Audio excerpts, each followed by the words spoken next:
মোমোর দোকান। হাই, তোমরা কি ভাবছো প্রথমেই কেন মোমোটা দেখাচ্ছি? হ্যাঁ, আজকে বানাতে চলেছি মোমো। তো প্রথমেই ময়দাটা মেখে নিয়েছিলাম, আর ময়দাটা একটু নরম হয়ে গেছে। তো তারপর কিন্তু পেঁয়াজ, রসুন, আদা, একটু লঙ্কা, কিছুটা ধনেপাতা এবং কিছু পরিমাণ চিকেনটা কিন্তু সেদ্ধ করে রেখে দিয়েছিলাম। তো তারপরে কিন্তু সেটা পুরোটা মাখিয়ে নিয়েছিলাম, মাখিয়ে তারপরে একটু তেলের উপরে ভেজে নিয়ে, মানে হালকা ভেজে নিয়েছিলাম, ভেজে এই জাস্ট যে পুরটা দেখো, তৈরি করেছি। এখানে প্র্যাকটিস চলছে, বাজারে দোকান দেবে তো, মোমোর দোকান। মোমোর দোকান দেবে। আর আমাদের এখান থেকে পুরো পশ্চিমবঙ্গে মোমোর হোম ডেলিভারি যাবে। আপনারা পশ্চিমবঙ্গের শুধু পশ্চিমবঙ্গ না, হ্যাঁ ওই হচ্ছে দুষ্টু।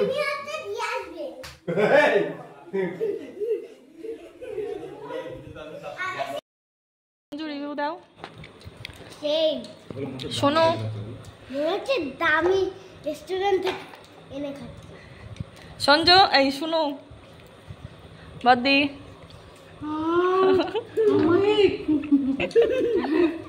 আমি ফিদা হয়ে গেছি। যাই হোক, আমি তো মা ভাত খাচ্ছি। মোমো আছে, এই যে মোমো। কিন্তু বাবা ডাইটে আছে। তোমরা কিন্তু রিভিউটা পেয়ে গেছো, কেমন হয়েছে?